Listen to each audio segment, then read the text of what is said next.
Hello friend, welcome to friends at preparation YouTube channel.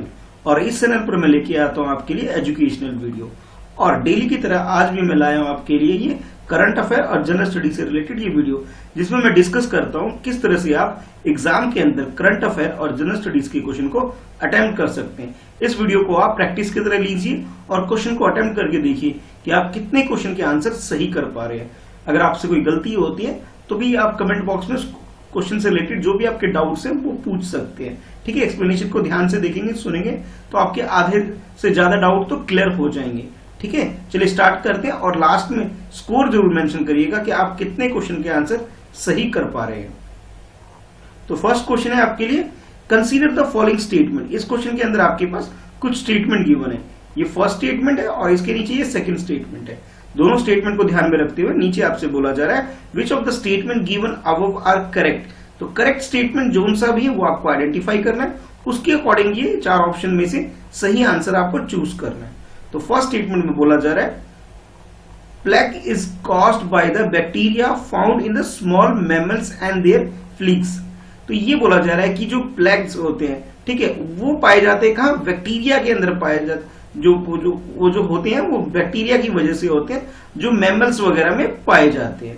ठीक है, second statement में आपसे बोला जाए plague is the only transmitted between the animal and human, यानी ह्यूमन के बीच में और एनिमल के बीच में जो डायरेक्ट कांटेक्ट जब होता है उसके थ्रू ये ट्रांसमिट होते हैं, ऐसा बोला जा रहा है सेकंड स्टेटमेंट के अंदर। और आपसे पूछा जा रहा है कि करेक्ट आंसर इसका क्या है। करेक्ट स्टेटमेंट को ध्यान में रखते हुए आपको आंसर अटेम्प्ट करना है। तो ऑप्शन ए में आपसे बोला जा रहा है कि फर्स्ट स्टेटमेंट करेक्ट है, ऑप्शन बी में आपसे बोला जा रहा है सेकंड स्टेटमेंट करेक्ट है, सी में बोला जा रहा है बोथ 1 एंड 2 यानी कि दोनों ही स्टेटमेंट करेक्ट है, और डी में बोला जा रहा है नाइदर 1 नॉट 2 इट मींस दोनों ही स्टेटमेंट क्या है? गलत है। तो करेक्ट आंसर आपके अकॉर्डिंग क्या है उस हिसाब से क्वेश्चन को अटेम्प्ट करिए। तो इस क्वेश्चन का जो करेक्ट आंसर है, करेक्ट आंसर इसका ए है। ए का मतलब ये हुआ कि ये फर्स्ट स्टेटमेंट है, सिर्फ फर्स्ट स्टेटमेंट करेक्ट है। इट मींस ये हुआ जो प्लेग की हम बात करें ये किसकी वजह से? It is caused by the bacteria येनिडियम पेटीज की वजह से, यर्सीनिया पेटीज की वजह से ये कॉज्ड होता है, इसकी वजह से ये फैलता है, आप ये बोल सकते हैं। और ये पाया जाता है किसके अंदर? स्मॉल मैमल्स जो होते हैं उसके अंदर ये पाया जाता है। ठीक है, और इसे हम इस तरह के जो इन्फेक्शन होते हैं, प्लेग के जो इन्फेक्शन होते हैं, टू पार्ट्स में आप डिवाइड कर सकते हैं। ये बोवेनिक और फिनोयोमिक कैटेगरी के अंदर आप इसे डिवाइड कर सकते हैं। ठीक है, इसे दो कैटेगरी के अंदर डिवाइड कर सकते हैं। और ये जो बोला गया आपसे कि ये डायरेक्ट कांटेक्ट से, यानी ह्यूमन और एनिमल के बीच में जब डायरेक्ट कांटेक्ट होता है उसकी वजह से ये फैलता है, ये बात बिल्कुल गलत है। यानी कि फर्स्ट स्टेटमेंट जो है, फर्स्ट स्टेटमेंट ही हमारा सही है। तो करेक्ट आंसर हमारा ए हो जाएगा। अब देखते हैं नेक्स्ट क्वेश्चन। इस क्वेश्चन में आपसे पूछा जा रहा है consider the following statement regarding काटसा। अब ये काटसा क्या है? अगर आपको इसको फुल फॉर्म भी आती है तो आप इस क्वेश्चन को बहुत इजीली अटेम्प्ट कर पाएंगे। और इस क्वेश्चन के अंदर भी आपके पास दो स्टेटमेंट है और आपसे पूछा जा रहा है कि करेक्ट स्टेटमेंट क्या है, उसके अकॉर्डिंग अपने आंसर को अटेम्प्ट करिए। तो फर्स्ट स्टेटमेंट में बोला जा रहा है it is a United nation resolution that impose sanction on Iran, Syria and north Korea. यानी कि यूनाइटेड नेशन ने एक इम्पोज किया है सैंक्शन को, किसके ऊपर? ईरान के ऊपर, सीरिया के ऊपर और नॉर्थ कोरिया के ऊपर। इन कंट्री के ऊपर जो सैंक्शन इम्पोज किया गया उसके बारे में डील करता है CAATSA, according to option statement 1। और स्टेटमेंट 2 में बोला जा रहा है it also sanction against the country that engage trade with China defence and intelligence sectors. यानी कि चाइना के डिफेंस और इंटेलिजेंस सेक्टर के साथ जो भी कंट्री डील करती है, उसे इंगेजमेंट है, उसके साथ ट्रेड करती है, उन सारी कंट्री के ऊपर क्या सैंक्शन लगाया जाता है, ये बोला जा रहा है सेकंड स्टेटमेंट के अंदर। तो अगर काटसा के बारे में अगर आपको फुल फॉर्म भी पता है तो बहुत इजीली इस क्वेश्चन का आंसर कर पाएंगे। तो आपके पास जो ऑप्शन है, ऑप्शन ये बोला जा रहा है कि ए में कि फर्स्ट स्टेटमेंट करेक्ट है, बी में बोला जा रहा है सेकंड स्टेटमेंट करेक्ट है, सी में बोला जा रहा है बोथ 1 एंड 2 दोनों स्टेटमेंट करेक्ट है, और डी में आपसे बोला जा रहा है नाइदर 1 नॉट 2 इट मींस दोनों ही स्टेटमेंट गलत है। तो आपके अकॉर्डिंग करेक्ट स्टेटमेंट क्या है, क्वेश्चन को अटेम्प्ट कर लीजिए एक बार। तो इस क्वेश्चन का जो करेक्ट आंसर है, करेक्ट आंसर इसका डी है। डी का मतलब ये हुआ कि इसका आंसर नाइदर 1 नॉट 2 यानी कि दोनों ही स्टेटमेंट गलत है। अब गलत क्यों समझ लेते हैं, इसका यूनाइटेड नेशंस से यानी कि यूएन से कोई मतलब नहीं है काटसा का। काटसा की अगर आप फुल फॉर्म जैसे कि आप यहां देख पा रहे हैं countering America's adversaries through sanction act, यानी कि अमेरिका क्या करता है, जो भी उसके अगेंस्ट में जो कंट्री, यानी कि उसके एक तरह से आप ये कह सकते हैं जो उसकी दुश्मन कंट्री है उसके ऊपर ये एक्ट लागू करता है कार्ड साहब उसके ऊपर, और जो उस कंट्री के साथ, यानी कि जो कंट्री अमेरिका की दुश्मन कंट्री है उसके साथ अगर कोई कुछ ट्रेड करता है मिलिट्री वगैरह इस तरह से रिलेटेड किसी प्रोडक्ट के ऊपर, तो उसके ऊपर अमेरिका क्या करती है, सैंक्शन लगाती है। तो उसके अंदर कौन कौन सी कंट्री है तो वो आप देख लीजिए। तो इसके अंदर ईरान, नॉर्थ कोरिया और रशिया, इन 3 कंट्री के साथ अगर कोई ट्रेड वगैरह करता है, ठीक है, और ट्रेड किसका, ट्रेड अगर किसी आर्मी से रिलेटेड कोई वेपन वगैरह इस तरह की ट्रेड करता है उस कंट्री के ऊपर ये इंपोज करती है, यानी कि फर्स्ट स्टेटमेंट हमारा गलत हो गया। अच्छा, सेकंड स्टेटमेंट में ये बोला गया कि ये चाइना से रिलेटेड, जो चाइना से ट्रेड करता है, नहीं जी, चाइना से कोई लेना देना नहीं है। जो कि ईरान से ट्रेड कर ले या फिर नॉर्थ कोरिया से ट्रेड कर ले या रशिया से साथ अगर कोई ट्रेड कर लेता है किससे रिलेटेड, डिफेंस से रिलेटेड, उसके ऊपर ये कार्डसा एक्ट लागू करते हैं अमेरिकन लोग, ठीक है। तो अब ये न्यूज में होने की वजह ये कि हमारी कंट्री इंडिया ने अभी रिसेंटली रशिया के साथ S-400 मिसाइल डिफेंस सिस्टम जो है इसको लेने के लिए एक डील साइन किया, और इसकी वजह से, ठीक है, इसकी वजह से जो अमेरिका जो हमसे नाराज हो गया और हमारे ऊपर ये कार्डसा एक्ट लागू कर रहा है, क्योंकि हम रशिया के साथ डील साइन कर चुके हैं, ठीक है, इसकी वजह ये। और इससे पहले, इंडिया से पहले, यानी कि S-400 को रशिया का जो ये advance long range surface to air missile defence system है, इसे रशिया से पहले चाइना ने रशिया से इस चीज को पहले ही खरीद चुकी है, यानी कि इंडियन गवर्नमेंट जो परचेज करने जा रही है अभी रिसेंटली, इससे पहले चाइना भी ये डिफेंस सिस्टम रशिया से पहले ही खरीद चुकी है। तो भाई ये उन कंट्री के ऊपर लागू होता है जो कि नॉर्थ कोरिया, ईरान या रशिया के साथ कोई ट्रेड रिलेटेड डील करते हैं, अगर वो वेपन से हो या फिर कह सकते हो जो आर्मी से रिलेटेड कोई चीजें लेते हैं उसके ऊपर लागू किया जाता है। तो करेक्ट आंसर हमारा डी हो गया। इट मींस दोनों ही स्टेटमेंट गलत हो गए। चलिए देखते हैं नेक्स्ट क्वेश्चन। नेक्स्ट क्वेश्चन में आपसे बोला जा रहा है with reference to the lithium consider the following statement. Lithium के बारे में यहाँ पे 3 स्टेटमेंट है। अब तीनों स्टेटमेंट को ध्यान में रखते हुए आपको ये बताना है कि कौन सा स्टेटमेंट करेक्ट है, ठीक है। जोन से भी स्टेटमेंट आपको सही लगता है उसके अकॉर्डिंग आपको आंसर करना है, ठीक है। अब स्टेटमेंट में देख लेते हैं।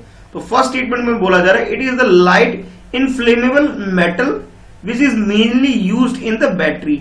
बैटरी वगैरह में जो यूज किया जाता है वो एक तरह क्या यूज किया जाता है, लिथियम यूज किया जाता है, ठीक है। ये एक तरह से मेटल है जो कि इनफ्लेमेबल नेचर का है। अच्छा, दूसरा आपसे बोला जा रहा है second statement it is produce through stellar. ये किससे प्रोड्यूस होता है, सेटलर न्यूक्लियो सिंथेसिस के थ्रू ये प्रोड्यूस होता है, ये बोला जा रहा है सेकंड स्टेटमेंट के अंदर। और थर्ड स्टेटमेंट में बोला जा रहा है it is used in the treatment of mental health disorder, यानी कि मेंटल हेल्थ डिसऑर्डर में भी इसे यूज किया जाता है। और इसे ये बोला जा रहा है कि जो प्रोड्यूस होता है वो सेटलर न्यूक्लियोसिस के थ्रू ये प्रोड्यूस होता है, ठीक है। तो ये 3 स्टेटमेंट आपको दे दिए गए। अब आपको ये बताना है कि भाई इसमें करेक्ट स्टेटमेंट कौन सा है। ऑप्शन ए में बोला जा रहा है फर्स्ट स्टेटमेंट करेक्ट है, बी में बोला जा रहा है सेकंड स्टेटमेंट करेक्ट है, सी में बोला जा रहा है बोथ 1 और 2 यानी कि दोनों स्टेटमेंट फर्स्ट और सेकंड करेक्ट है, और डी में बोला जा रहा है 1 2 3 यानी कि तीनों स्टेटमेंट करेक्ट है। तो आपके अकॉर्डिंग जो भी आपको सही आंसर लग रहा है लिथियम के बारे में क्वेश्चन को अटेम्प्ट करिए, ठीक है, कि सही आंसर क्या होगा। तो इसका जो करेक्ट आंसर है, करेक्ट आंसर का डी है। डी का मतलब ये हुआ ये तीनों ही स्टेटमेंट बिल्कुल करेक्ट है।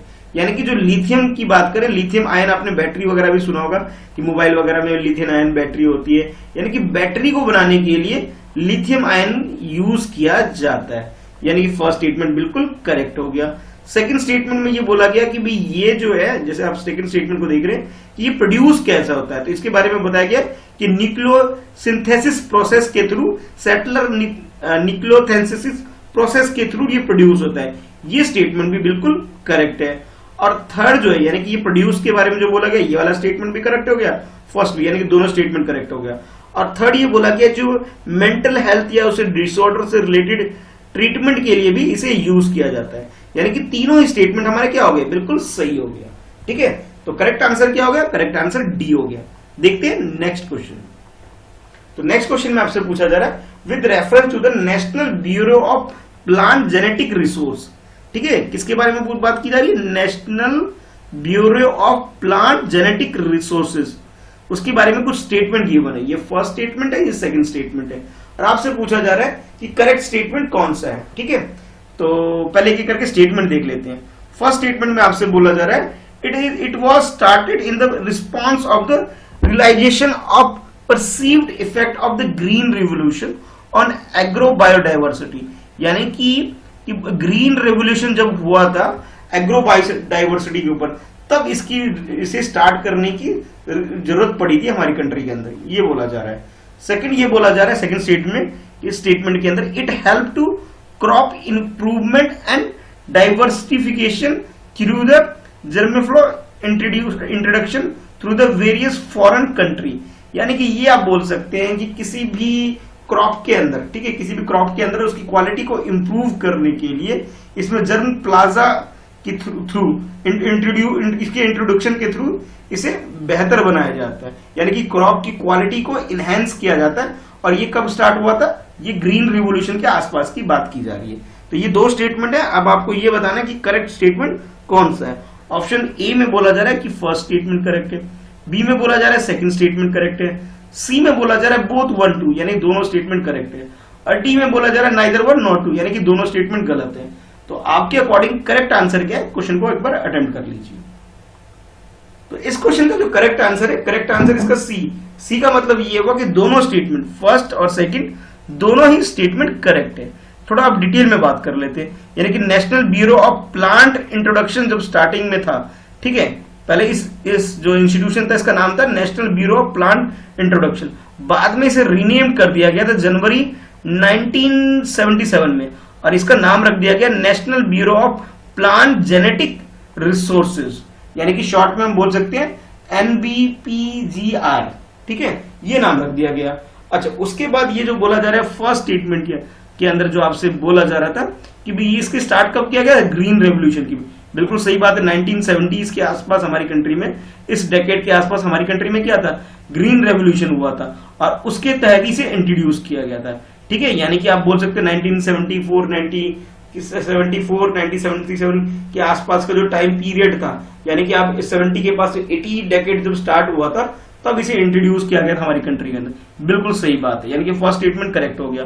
अच्छा, अब सेकंड स्टेटमेंट की अगर बात करूं तो सेकंड स्टेटमेंट में बोला गया था कि इसके अंदर की क्रॉप की क्वालिटी को इनहेंस किया जाता है, जर्मोफ्लोजिस इंट्रोडक्शन के थ्रू इसकी क्वालिटी यानी क्रॉप की क्वालिटी को इनहेंस किया जाता है, और इस हिसाब से हमारी कंट्री के अंदर जो फूड वगैरह की जो डेफिशिएंसीज है इसे इंप्रूव करके अब क्या हो गया, हम सरप्लस की कैटेगरी में हम लोग आ गए हैं, ठीक है। एक तरह से यह बोल सकते हैं रिसर्च एंड डेवलपमेंट का काम करती है क्रॉप के अंदर, तो सेकंड स्टेटमेंट भी करेक्ट हो गया।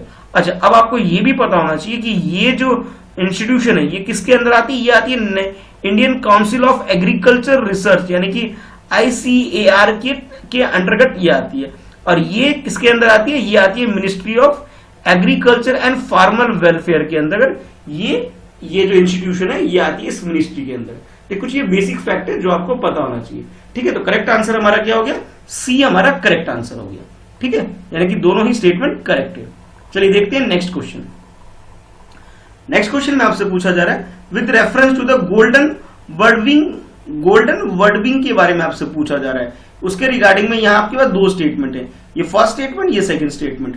अब आपको ये बताना है which of the statement given above are correct. It means correct statement को हमें आइडेंटिफाई करना है और उसके अकॉर्डिंग ही हमें आंसर देना है। तो फर्स्ट स्टेटमेंट में बोला जा रहा है it is a species of migratory birds, यानी कि ये एक तरह से गोल्डन बर्डविंग जो है वो क्या है? एक स्पीसीज है, किसकी? माइग्रेटरी बर्ड्स की एक स्पीसीज है, ये बोला जा रहा है। जो माइग्रेटरी बर्ड होते हैं ना, जो एक जगह से दूसरी जगह जाते रहते हैं इन्वायरमेंट के चेंज होने की वजह से, एक प्लेस पे दूसरी प्लेस पे जो शिफ्ट करते हैं, उसके बारे में बोला जा रहा है फर्स्ट स्टेटमेंट के अंदर। सेकंड स्टेटमेंट में बोला जा रहा है it is mostly found in the Himalayan region, यानी कि हिमालयन रीजन जो हिमालय के आसपास के जितनी एरिया है उस एरिया में ये पाए जाते हैं, सेकंड स्टेटमेंट में बोला जा रहा है। और आपसे ये पूछा जा रहा है कि करेक्ट स्टेटमेंट क्या है, ये बताइए। ऑप्शन ए में बोला जा रहा है फर्स्ट स्टेटमेंट करेक्ट है, बी में बोला जा रहा है सेकंड स्टेटमेंट करेक्ट है, सी में बोला जा रहा है बोथ 1 and 2 यानी कि दोनों स्टेटमेंट करेक्ट है, और डी में बोला जा रहा है नाइदर 1 नॉट 2 यानी कि दोनों ही स्टेटमेंट गलत है। तो करेक्ट आंसर क्या है ये बताइए। क्वेश्चन को अटेम्प्ट करिए। तो इस क्वेश्चन का जो करेक्ट आंसर है करेक्ट आंसर इसका बी है। बी का मतलब ये हुआ सिर्फ सेकंड स्टेटमेंट ही हमारा करेक्ट है, यानी कि ये कहां पाया जाता है, हिमालयन एरिया में पाया जाता है। अच्छा, अभी गोल्डन बर्ड विंग क्या है, ये एक बर्ड नहीं है बल्कि ये बटरफ्लाई की एक स्पीसीज है। किसकी है, बटरफ्लाई की स्पीसीज है। तो आप ये बोल सकते हो ये इसको दूसरा नाम भी है इसका, हिमालयन बटरफ्लाई। ठीक है, इस नाम से भी जाना जाता है। इसका मतलब ये क्लियर हो गया कि भी बर्ड नहीं है, तो यानी कि फर्स्ट स्टेटमेंट जो हमारा वो बिल्कुल गलत हो गया। ठीक है, अब सेकंड स्टेटमेंट की बात कर लेते हैं। तो सेकंड स्टेटमेंट में जो बोला कि ये हिमालयन रीजन का जो आसपास का एरिया है, ठीक है, उधर ये पाया जाता है, ये बात बिल्कुल सही है। ठीक है, अब ये जान लेते हैं अब न्यूज में क्या।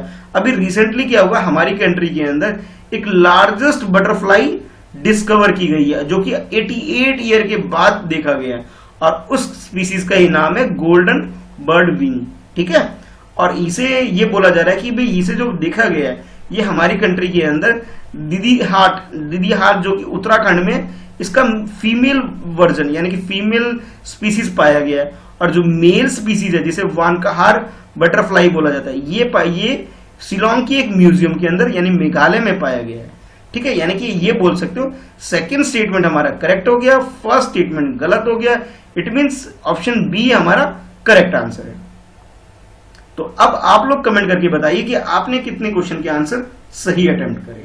ठीक है, और कोई सजेशन है तो आप नीचे कमेंट बॉक्स में अपने सजेशन लिख सकते हैं। पहली बार वीडियो को देख रहे हैं तो चैनल जरूर सब्सक्राइब करिए, वीडियो को लाइक जरूर करिए और अपने बाकी सारे फ्रेंड में शेयर जरूर करिए। ठीक है फ्रेंड, मिलते हैं फिर नेक्स्ट वीडियो में।